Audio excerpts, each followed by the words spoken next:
I stared at the contract Greg had just slid across his desk. Tuesday afternoon, no warning, no preamble. Take a 33% pay cut effective immediately, or clean out my desk by Friday. He leaned back in his chair and shrugged like he was commenting on the weather. Plenty of candidates would kill for my position, he said. They could replace me by tomorrow. I had spent 4 years building the proprietary inventory optimization system that ran their entire operation. I looked at the paper, then at his smug face. Okay, I said. The word hung in the air between us for a moment. Greg blinked clearly, expecting me to argue or beg. When I stood up and walked toward his office door, I heard him say something behind me, but the blood was rushing in my ears too loud to make it out. My hands felt numb as I pushed through the glass door and walked back to my desk in the open office space. Derek looked up from his monitor first, then Amanda. Caroline's eyes went wide. They could read my face apparently because Amanda half stood from her chair like she might come over. I saved her the trouble. I'm leaving by Friday, I said quietly, taking the resignation option. The three of them exchanged glances. I expected sympathy, maybe shock, definitely some kind of support. We had worked together for nearly 3 years. Instead, Derek's mouth curved into something that wasn't quite a smile, but definitely wasn't sadness. Amanda sat back down. Caroline actually perked up. So your office will be available? Caroline asked. I felt something crack inside my chest. Derek leaned toward Amanda and whispered something I absolutely heard, finally getting promoted. I sat down at my desk and stared at my computer screen without seeing it. 4 years. 4 years I had poured into this place. Not just the regular work, the boring supply chain management tasks they actually paid me for. I had built something extraordinary here, something that saved this company millions of dollars every single year. The inventory prediction algorithm had been my baby from the start. I developed it entirely on my personal laptop, mostly during evenings after I put Emma to bed, sometimes on weekends when she was at her friend Lily's house. The system used machine learning to predict customer demand patterns with incredible accuracy. It reduced warehouse costs by 42%. I had run the numbers myself last quarter, $3 million in annual savings, give or take. And I had coded every single line myself, used my own proprietary methodology, the one I had developed during my graduate research at Stanford. The company never made me sign any intellectual property assignment paperwork for this specific system. It fell through the cracks during the merger 2 years ago, when everything was chaos and half the HR department quit. That realization hit me like cold water. I owned it. The system ran on my personal cloud servers. They never made me transfer it to company infrastructure because Greg thought keeping it on cloud servers saved them money on their own server costs. He had no idea what he had just let walk out the door. Relief flooded through me so fast I felt dizzy. I had leverage, real leverage. Then my email notification pinged. The message was from HR. Sent 1 hour ago, right after my meeting with Greg. The subject line read, Exit agreement and final compensation. My stomach dropped as I opened it. The email explained that I would need to sign an exit agreement before receiving my final paycheck and severance package. Attached was a PDF with dense legal language. I scrolled through it, my throat, getting tighter with every paragraph. Buried in Section 7 was the poison pill, a retroactive intellectual property assignment clause covering all systems, processes, and methodologies developed during my employment. All systems, including mine. The severance was 2 weeks of pay, $4,000, money I desperately needed. I was a single mother to Emma, who just turned 7 last month. We rented a 2-bedroom apartment in a decent school district for $1,200 a month. I had maybe $8,000 in savings accumulated carefully over the past few years by skipping vacations and buying clothes at thrift stores. My parents were both gone. Car accident when I was 25. I was an only child, no siblings to call for help. Emma's father, Jason, had stopped paying child support 3 years ago when he moved to Oregon or Washington or wherever he went. I stopped trying to track him down after the second failed court order. Emma had asthma. Not severe, but she needed a daily inhaler that cost $80 a month even with insurance. Insurance I got through this job. Insurance that would end the minute I walked out that door. The legal review period for the exit agreement was 48 hours.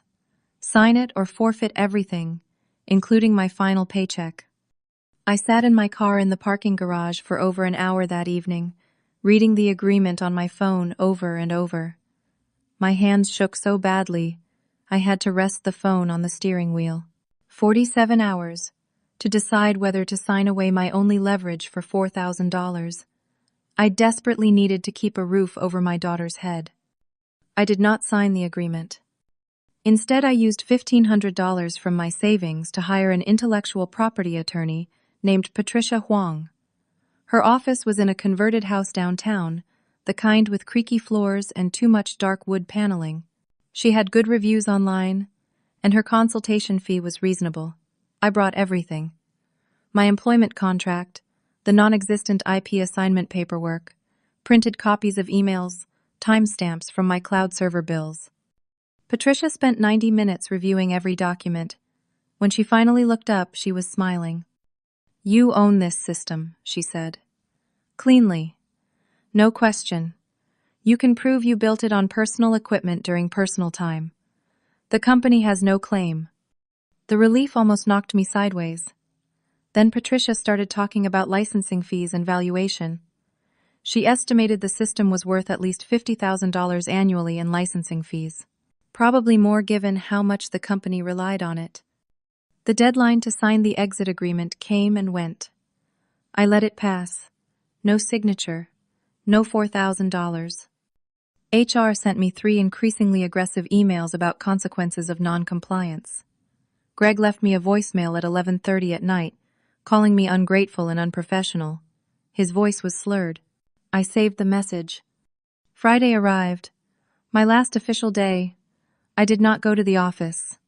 I stayed home with Emma, made her chocolate chip pancakes for breakfast, and tried to pretend everything was normal. She asked why I was not at work. I told her I was taking a personal day. She accepted this easily the way 7-year-olds do, and spent the morning building elaborate structures with her blocks. At 12:15, my phone exploded.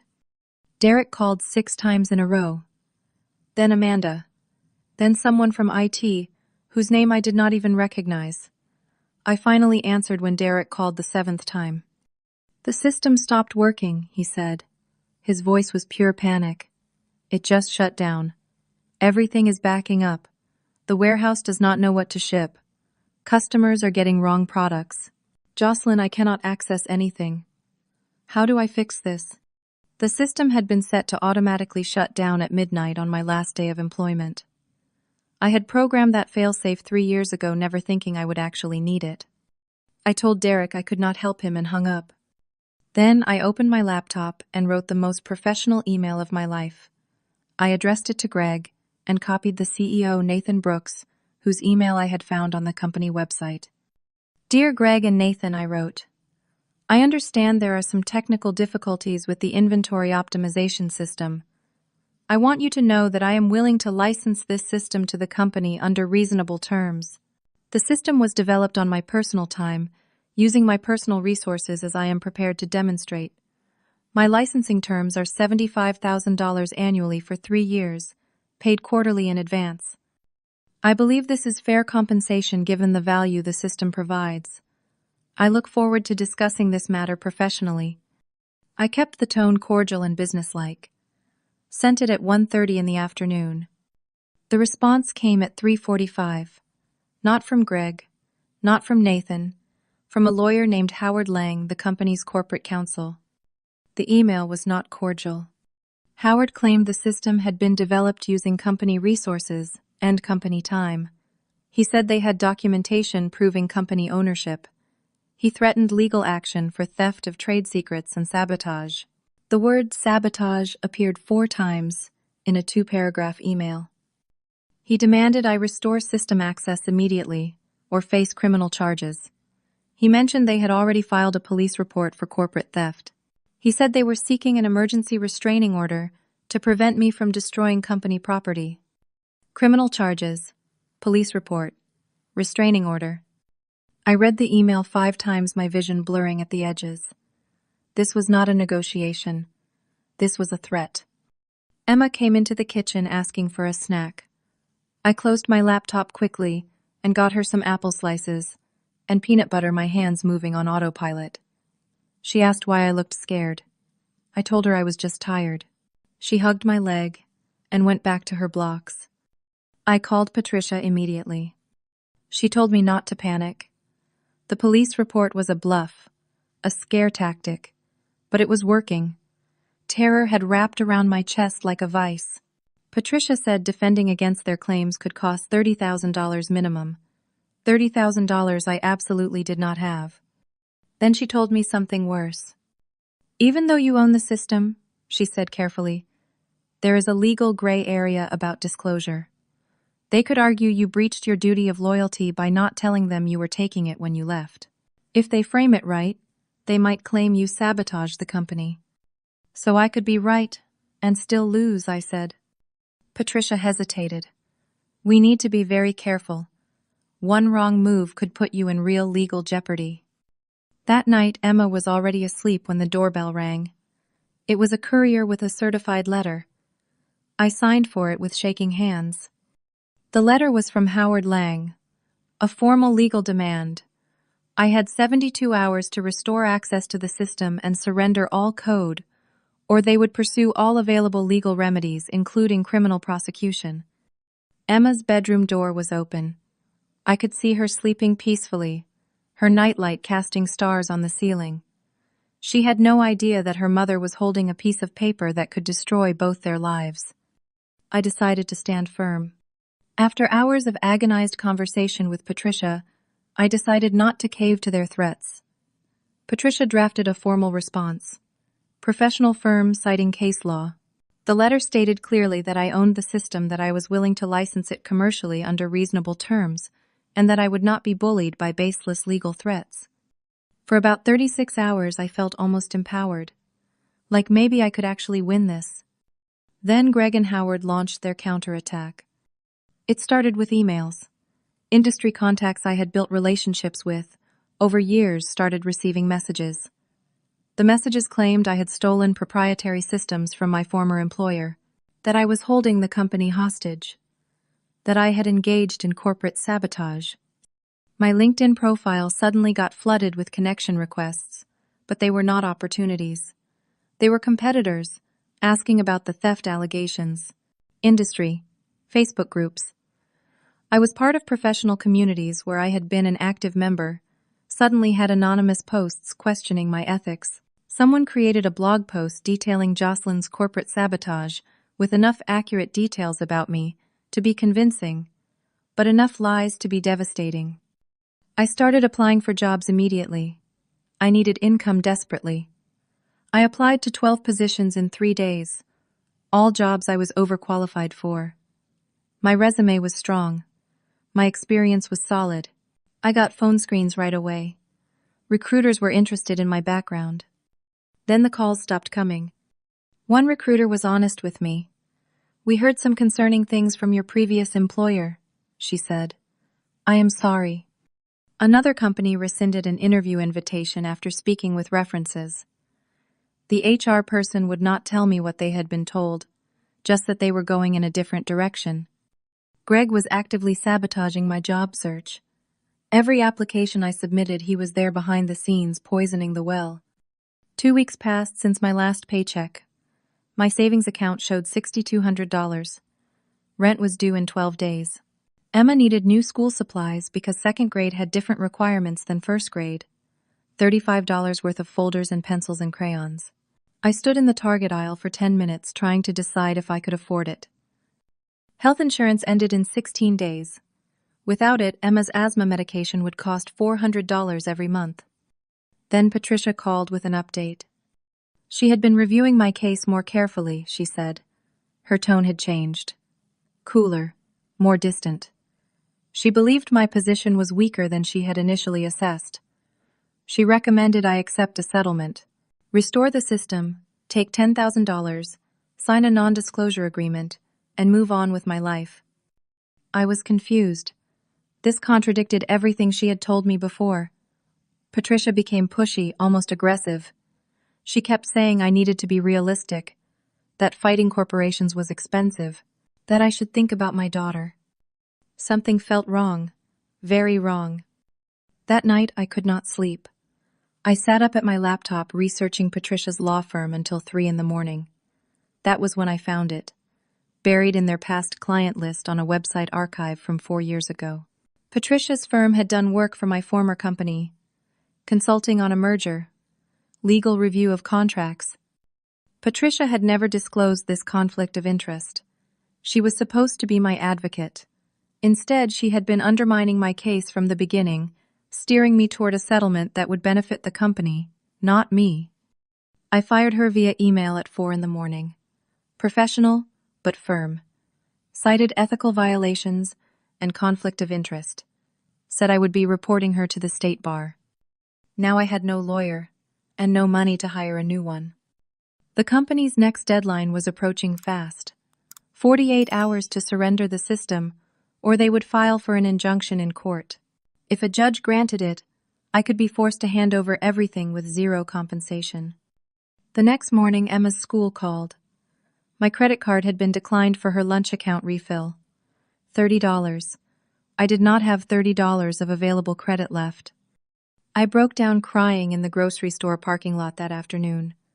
I had gone in to buy chicken for dinner, but could not afford it when I got to the register. The total was $18.63. I had $17 in my checking account. I put the chicken back and bought pasta and jarred sauce instead. The cashier saw me crying and looked away. When I got home, Emma asked if we were poor now. I did not know how to answer. I said we were going through a tight time, but everything would be okay. She nodded seriously, too seriously for a 7-year-old, and said she would not ask for any toys for Christmas. That night I received notification that the company had filed an emergency motion in court. The hearing was scheduled for 9 in the morning, 12 hours away. I needed to find a lawyer or represent myself. I had $400 left in my checking account. Emma was asleep in the next room.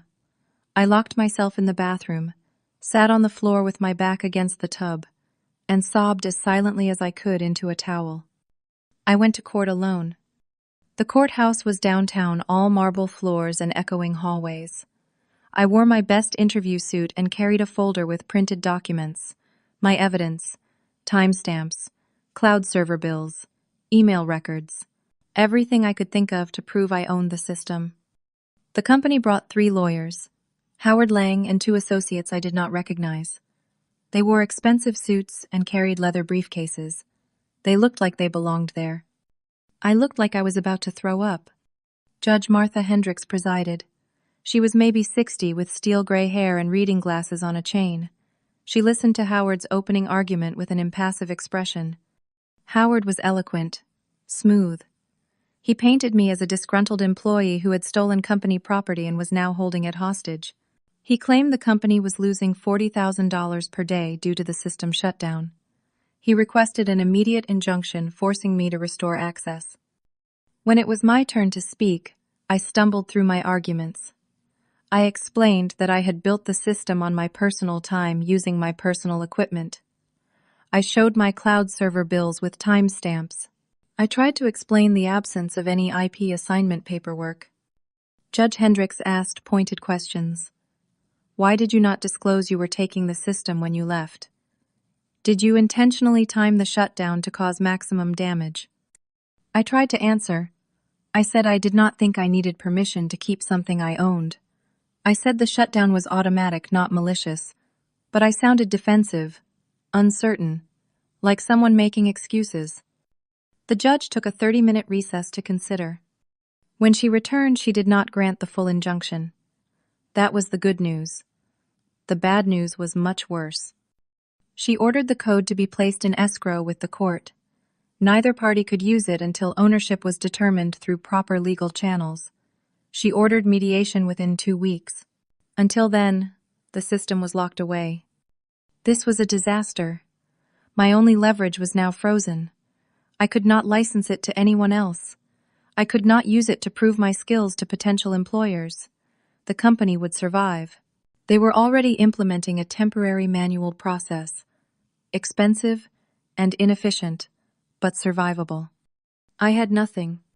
Outside the courthouse, a man approached me, mid-30s, cheap suit, notepad in hand. He introduced himself as a reporter for the local business journal. Someone had tipped him off about the case. He asked about the corporate theft allegations. I said no comment and walked away as fast as I could without running. The article published that evening. Local tech worker, accused of stealing company systems. My name, my photo from LinkedIn, a quote from Howard about protecting intellectual property. Nothing from me, except no comment, which made me look guilty. The comment section filled up fast. People calling me a thief, saying I deserved to be prosecuted. Someone found my address and posted it online. I checked my bank account that night. $37. Rent was due in 4 days. $1,200 I did not have.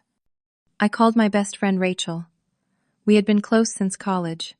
She was Emma's godmother. I had never asked her for money before. Never asked anyone for money. Rachel, I need to borrow $1,200 for rent, I said. My voice cracked on the words. I will pay you back as soon as I can. I promise. There was a long pause. Then Rachel said she needed to talk to her husband Travis. She would call me back. 2 hours later she called. Travis was not comfortable lending that much, but Rachel had convinced him to loan me $800. I would need to figure out the rest on my own. And Jocelyn, she said carefully, maybe you should just give them the system. This seems like it is destroying you. The words stung worse than the rejection. Even my best friend thought I should surrender. I borrowed the $800. I begged Mrs. Kowalski, my landlord, to accept $400 now and the rest in 2 weeks. She was not happy, but agreed because Emma was a good kid, and she did not want to evict a single mother. Emma overheard me on the phone. She came out of her bedroom and asked directly if I had lost my job. I could not lie to her anymore. I explained as gently as I could that I had left my job because they were not treating me fairly, that we were going through a hard time, but I was fixing it. Are we going to be okay? She asked. Yes, I promised. We are going to be okay. I did not believe my own words. That night Howard sent another email. A new settlement offer. The company would pay me $15,000. I would surrender all code, sign a non-disclosure agreement, and release all claims. The offer expired in 24 hours. $15,000. It was insulting considering the system was worth hundreds of thousands. But it was money. Real money that could cover 3 months of expenses while I found a new job. I lay awake all night doing calculations on my phone. 15,000 versus potential hundreds of thousands in licensing fees if I won. But only if I won. If I lost, I got nothing. And I had already lost so much. At 3 in the morning, I almost accepted. I typed out the email. I accept your offer. My finger hovered over the send button. I thought about Emma, about teaching her to stand up for herself, about Greg's smug face when he told me they could replace me by tomorrow. But I also thought about being evicted, about Emma going hungry, about failing as a mother because I was too proud to surrender. The cursor blinked in the darkness. I could not send it. Not yet. I needed to look one more time through everything. Some part of me still believed there was something I had missed. Some piece of evidence that would change everything. I started going through old emails again. Hundreds of them. Searching for anything useful. At 5:43 in the morning, I found it. An email thread from 3 years ago. I had completely forgotten about it. I had sent Greg a detailed proposal about developing an inventory optimization system. I specifically mentioned I would build it on my own time, using my own resources as a professional development project. I asked if he had any concerns about me pursuing it. Greg's response was right there, in black and white. Sounds great. Go ahead with your side project. Just make sure your regular work does not suffer. Your side project. He called it mine. He knew I owned it. He approved it. In writing. This was smoking gun evidence. Proof that Greg understood the system was separate from my employment work. Proof that the company's current claims were lies. I printed the email with shaking hands. This could change everything. But I needed a real lawyer to use it effectively. A good lawyer who could take this to court and win. And I had no money to hire one. The sun came up. Emma padded out of her bedroom asking what was for breakfast. I realized there was no food in the house. Nothing. The refrigerator held condiments and a half-gallon of milk. The pantry had 1 box of crackers. I put Emma in the car and drove to the food bank. It opened at 8. We were 4th in line. I spent Monday morning calling employment attorneys. By my count, I called 43 different firms. Most would not take contingency cases. The ones who did were not interested in fighting a corporation. Too risky, too expensive, too complicated.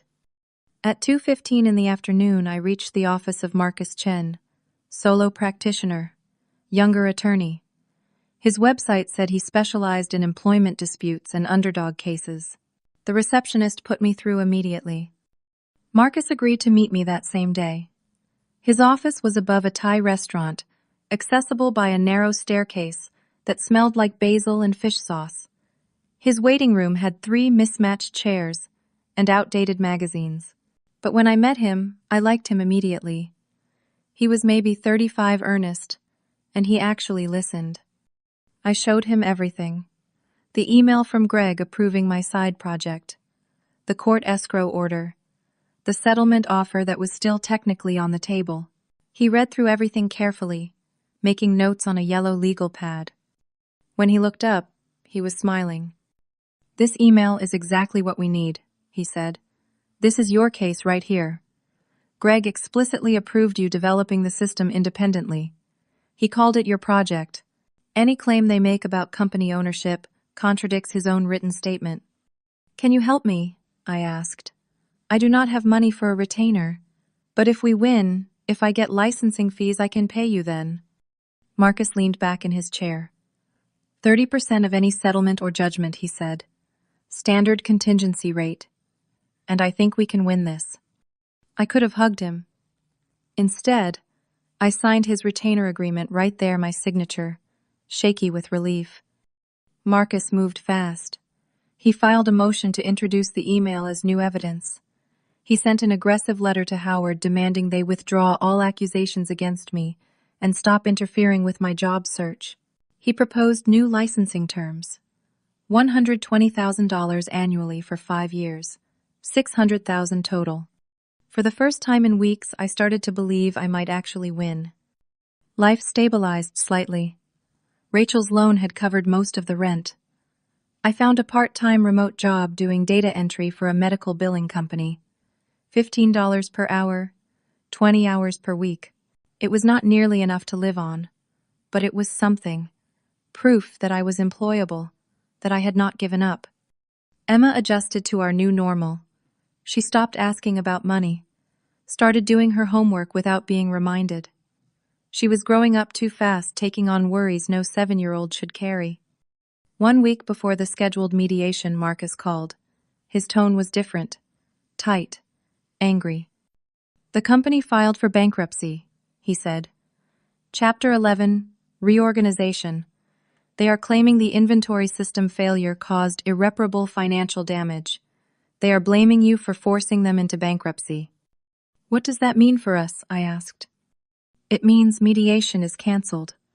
All lawsuits are automatically stayed during bankruptcy. Your claim becomes just one of hundreds in bankruptcy court. Even if you win, you will get pennies on the dollar, and it could take years." I sat down on the floor, just dropped right there in the middle of my kitchen. Years. The system would sit in escrow, useless to everyone, while lawyers and judges sorted through bankruptcy proceedings. Meanwhile, I would wait with no income and no prospects. Marcus explained the implications. Bankruptcy meant the company's assets would be liquidated or sold. Someone else might buy my system in the bankruptcy sale. I could lose it entirely. To protect myself, I would need to file a claim in bankruptcy court, asserting ownership. But that process was expensive and glacially slow. The next afternoon I got a call from Derek. I almost did not answer, but curiosity won out. "Jocelyn," he said. His voice sounded guilty. "I need to tell you something. I feel terrible about how everything went down." He confessed everything. Greg had been planning to push me out for months.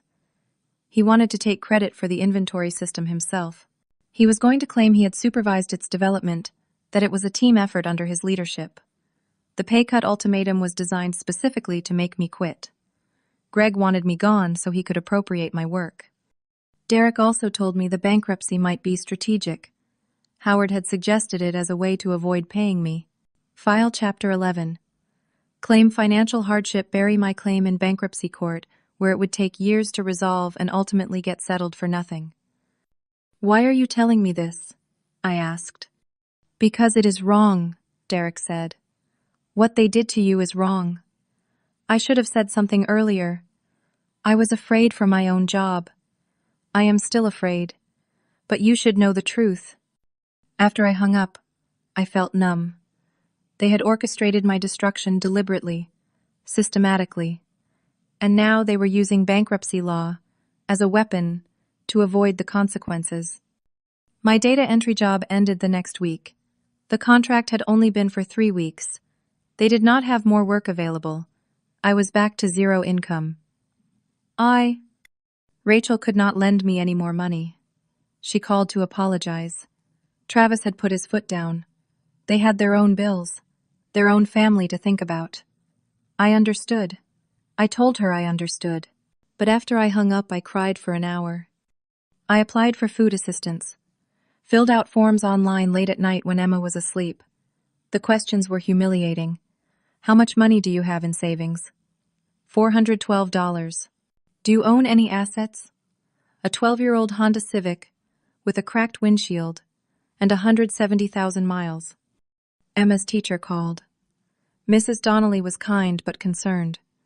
Emma had been withdrawn at school, not participating in class. Other kids had teased her about the article calling me a thief. Emma got in a fight defending me. She pushed a boy who called me a criminal. Mrs. Donnelly suggested Emma might benefit from counseling. "I cannot afford counseling," I said. There was a pause. Mrs. Donnelly said she understood. She would keep an eye on Emma. She was sorry this was happening to us. I sat in my car outside Emma's school that afternoon waiting for pickup. Through the windshield, I watched other mothers chatting. They looked relaxed, happy. Their biggest worry was probably what to make for dinner. I had destroyed our life over a principle. Maybe everyone was right. Maybe I should have taken the $15,000 settlement when I had the chance. Now the company might get away with everything, and I would have nothing. My phone rang. Unknown number. I almost did not answer. But something made me pick up. "This is Nathan Brooks," the voice said. "The CEO. I was wondering if you had time to meet today. Just the two of us. Off the record." I was so surprised I could not speak for a moment. "I was not fully aware of Greg's actions," Nathan continued. "I think maybe we can work something out without lawyers. Would you be willing to meet?" Marcus had advised me strongly never to meet with them without legal representation. It could be a trap. They could twist my words, record me saying something incriminating. But I was so desperate I would try anything. 30 minutes later, I sat in a coffee shop downtown, phone in my pocket, with the recording app running like Marcus had instructed. The door opened, and Nathan walked in. His first words were, "I need to apologize." Nathan sat down across from me and put his hands flat on the table. He looked exhausted. Lines around his eyes I had not noticed in company photos. He was maybe 50, graying at the temples, wearing an expensive suit that somehow looked rumpled. "I did not know the full story until last week," he said. "When the bankruptcy filing crossed my desk, Greg characterized you as a disgruntled employee trying to extort the company. I only saw Howard's legal memos. I never reviewed the actual evidence myself. That was my mistake. I waited. Said nothing. Marcus had coached me. Let him talk. Do not volunteer anything. Last Thursday, I finally sat down and read through the case file myself. Nathan shook his head. I found the email where Greg approved your side project, the one where he explicitly called it yours. When I confronted him about it, he claimed he did not remember writing it, that it was taken out of context. Was it? I asked. No. Nathan looked me straight in the eye. It was not out of context. You told him exactly what you were building. He approved it. He knew you owned it. And then when you left, he panicked, because his deception would be exposed. What deception? Nathan sighed. Greg has been lying to the executive team for over a year. He claimed the inventory system was a team effort that he supervised. He was positioning himself for a VP promotion based on that success. When you resigned, he realized everyone would figure out he had nothing to do with it. So he and Howard came up with a plan to bury you. Howard is Greg's college fraternity brother, Nathan continued. Did you know that they have been friends for 25 years? Howard should have recused himself from this case due to personal bias. But he did not. Why are you telling me this? I asked. Because I want to settle. Fairly. Nathan leaned forward. The bankruptcy was Howard's idea. I was told it was necessary to protect the company from financial collapse. But now I realize it was just a tactic to avoid paying you what you deserve. I want to make this right. He made an offer. $50,000, cash. Paid personally by Nathan, not through the company. I would have to sign a non-disclosure agreement and release all claims against the company. But I would have money immediately. I could move on with my life. $50,000 was more than I had ever seen in one place. It would solve all my immediate problems. Pay off debts. Cover rent for over a year. Get therapy for Emma. Stabilize our lives. But something did not feel right. If you are so sorry, I said carefully, why only $50,000? The system is worth far more. You said so yourself. $3 million in annual savings. Nathan shifted in his seat. It is what I can do personally. The company is in bankruptcy. My hands are tied. Then why the NDA? If you are trying to make things right, why do I have to stay silent? Nathan did not answer. His phone buzzed on the table.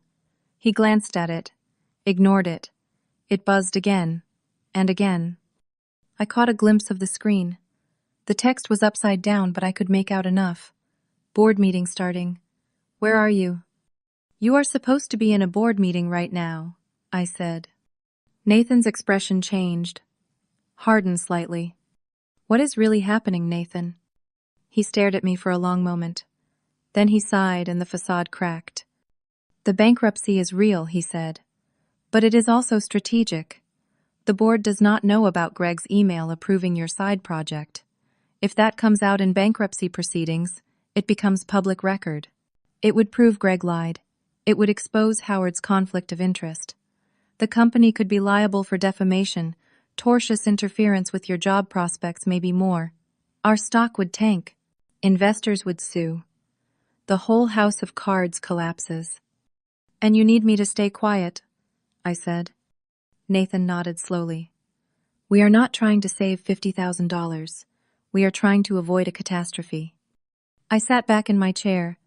The power dynamic had just shifted completely. I had more leverage than I thought. The system is still in court escrow, I said. Neither of us can use it. But you are losing $60,000 a day without it. That is what Howard claimed in court. How long can you actually survive? Nathan rubbed his face. Not long. Maybe another month before we are forced into real bankruptcy. Not strategic. Actual liquidation. My mind was racing. I thought about the original licensing terms Marcus had proposed. $120,000 per year for 5 years. $600,000 total. I want what I originally asked for, I said. $600,000, paid up front, plus a public apology clearing my name. And Greg gets fired. Nathan laughed bitterly. The board would never approve that. They would rather go bankrupt than pay an employee $600,000. Former employee, I corrected. And what happens to you when the company goes bankrupt? You lose your job too. Your reputation. Your stock options become worthless. I stood to leave. Wait. Nathan grabbed my wrist. Not hard, but desperate. Please wait. I pulled my arm back and stepped away. The board meeting happening right now, Nathan said. Quickly is about emergency financing. We have a major investor presentation tomorrow morning. If we do not have the inventory system operational by then, we lose a $20 million investment. Without that money, we are done. Real bankruptcy. Everyone loses, including you.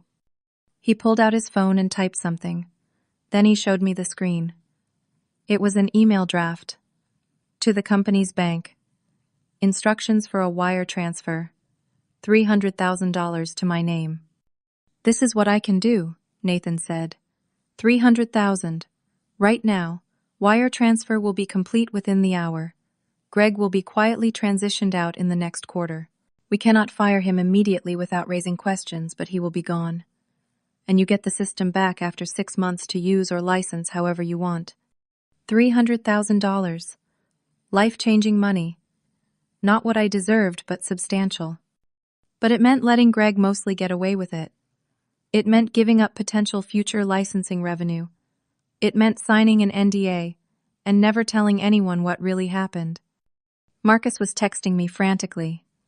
My phone buzzed against my leg. He could see my location. He knew where I was. He was probably losing his mind that I was negotiating without him. You have until the board meeting ends, Nathan said. 1 hour. That is when they vote on the emergency financing. If we do not have a deal by then, the financing falls through. We declare bankruptcy. We liquidate. You get nothing. My phone rang. Not Marcus this time. A number I did not recognize. New York area code. I almost did not answer. But something made me. This is Stephanie Valdez from Crestline Ventures, the woman said. We are a venture capital firm based in Manhattan. We read about your case in the Business Journal.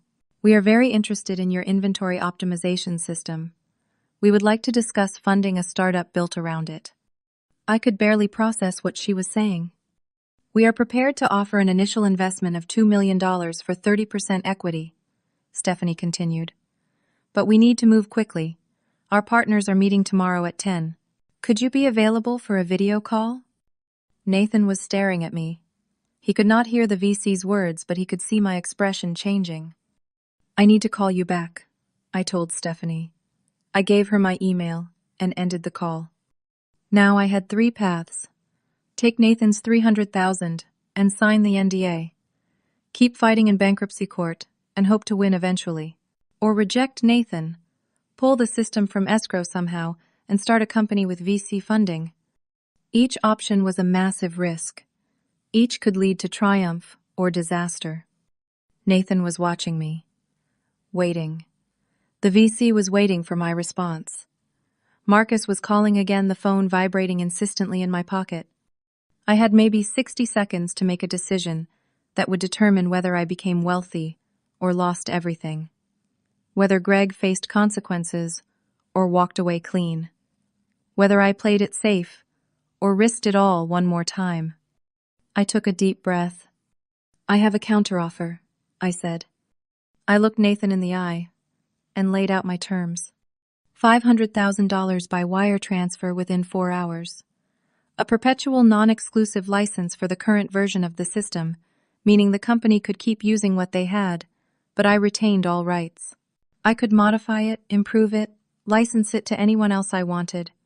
Greg had to be terminated for cause effective immediately with a public announcement. Nathan would send a written statement to everyone Greg had defamed me to clearing my reputation completely. And I wanted the original email from Greg, authenticated and given to me in writing. Nathan's face went pale. That is more than double what I offered. That is less than the system is worth, I said. You just told me you are losing $60,000 a day. That is over $20 million a year. I am asking for 500,000 one time. That is a bargain, and you know it. I need board approval for that much money. Then you have 30 minutes to get it, I said. Not 1 minute longer. If you do not agree, I walk out of here and start my own company with venture capital funding.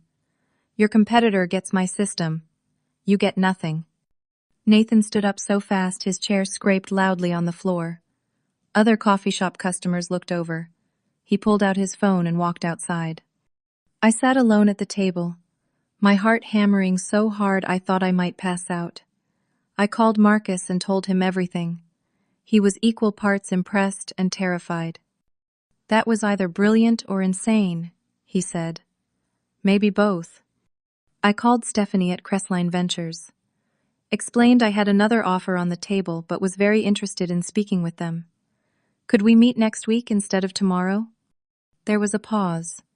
Then Stephanie said, "You are negotiating with your former employer." "Yes." "Smart."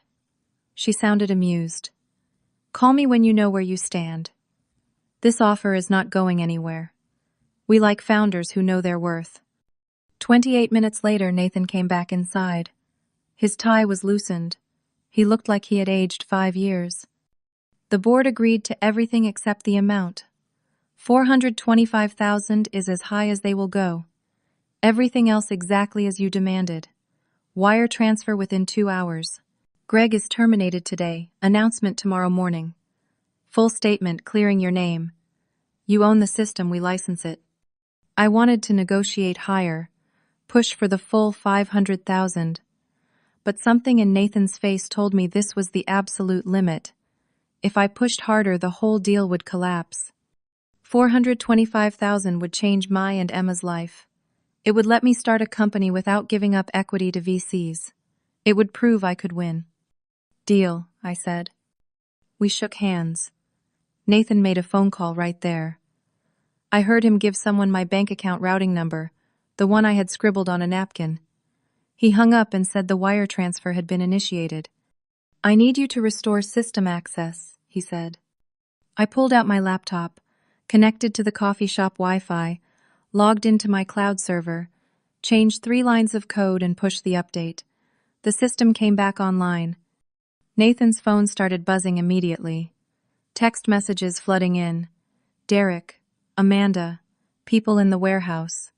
The system was working. Within an hour and 53 minutes, my phone buzzed. A notification from my bank. Wire transfer received. $425,037. The $37 was what had been in my account before. I stared at the number until it blurred. Then I put my head down on the table and cried. The company announcement went out that evening. Greg Jensen was no longer with the organization effective immediately. The statement cited a mutual parting of ways and wished him well. But industry insiders knew what mutual parting meant. Greg was finished in this industry. His lies had caught up with him. Nathan sent personal emails to everyone Greg had contacted. He explained there had been a misunderstanding about intellectual property ownership that had been resolved amicably. He apologized for any confusion. He made it clear I had acted professionally throughout. My LinkedIn messages flooded with apologies, with job offers, with people saying they had known all along that Greg was lying. Sure they did. I met with Stephanie and the Crestline Ventures team the following Wednesday. I explained my vision for turning the inventory system into a full software-as-a-service product, something any mid-sized company could license. Stephanie and her partners asked sharp questions. They pushed back on my projections. But at the end of the 2-hour meeting, they made an offer. $2.5 million for 35% equity. I would be CEO. They would provide strategic guidance and connections. I could hire my own team and build it my way. I negotiated them down to 30% equity, took the deal. 3 months later, I incorporated as Optimize Flow. Hired Derek as my first employee.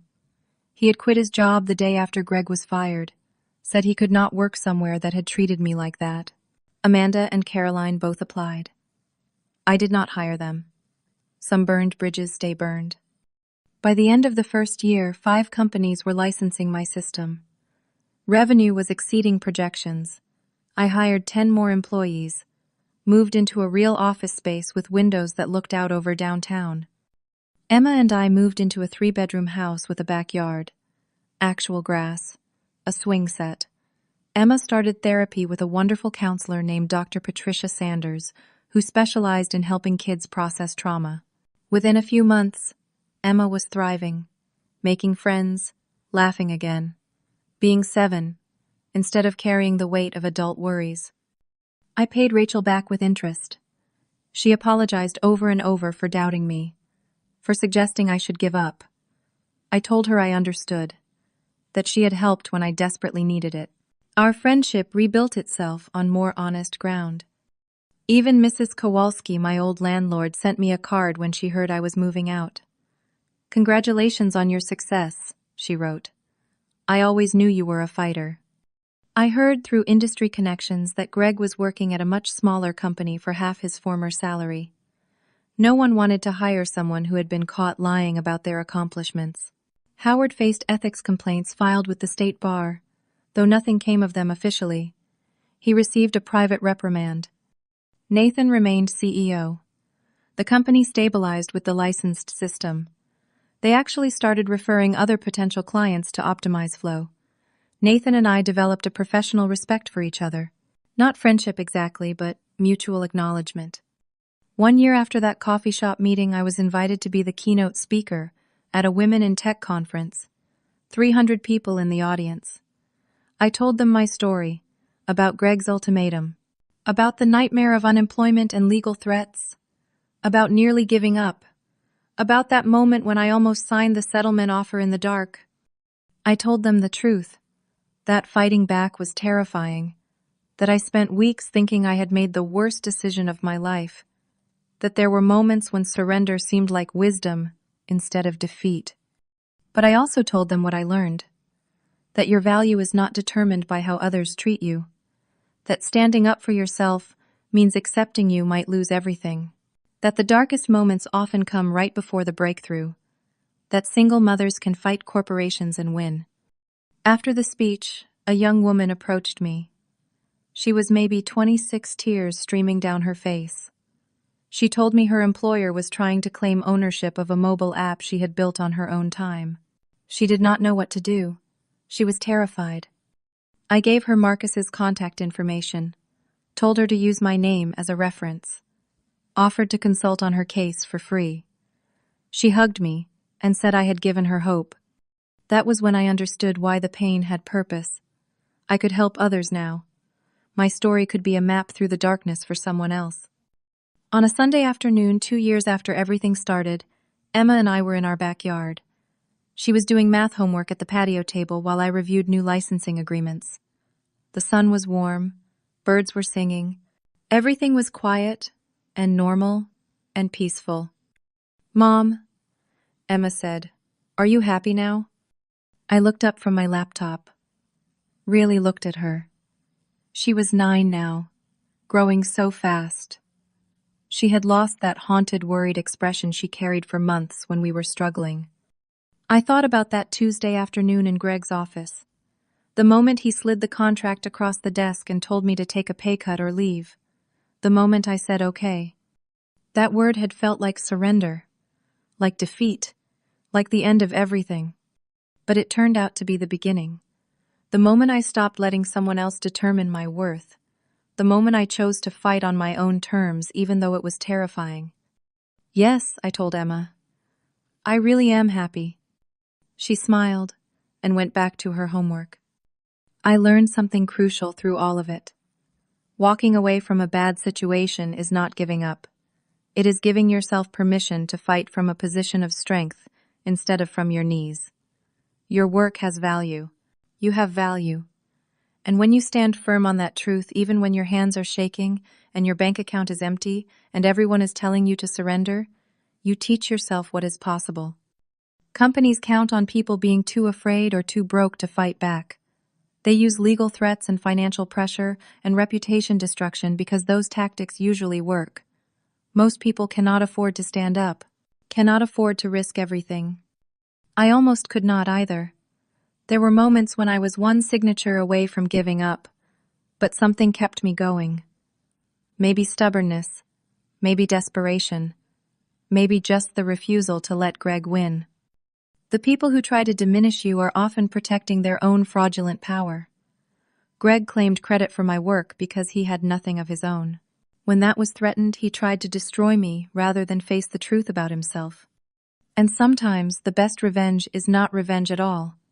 It is building something so successful, they have to pay you to keep using what you created. It is watching them refer clients to your company. It is knowing that your invention, your vision, your 4 years of late-night coding and weekend work became the foundation of something bigger than they ever imagined. I still have Greg's voicemail saved. The one where he called me ungrateful and unprofessional. Sometimes when I am having a hard day, when a deal falls through, or a client demands too much, or I am questioning my decisions, I listen to it. Not to feel angry, to remember how far I have come, to remember that his opinion of me was never the truth. So let me ask you something. Have you ever had to stand up for your own worth when everyone told you to back down? Have you ever walked away from something that was destroying you, even though walking away looked like losing? What did that moment teach you?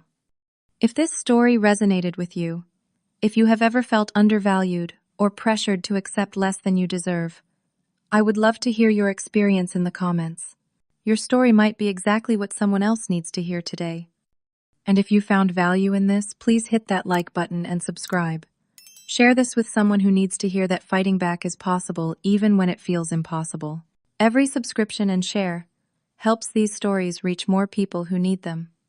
Thank you for listening to my story. Thank you for being here.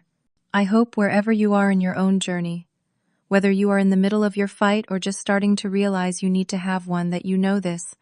You are worth more than anyone's ultimatum. You are worth fighting for. And sometimes the scariest decision turns out to be the one that saves you. Take care of yourselves. And remember, your value does not decrease based on someone else's inability to see your worth.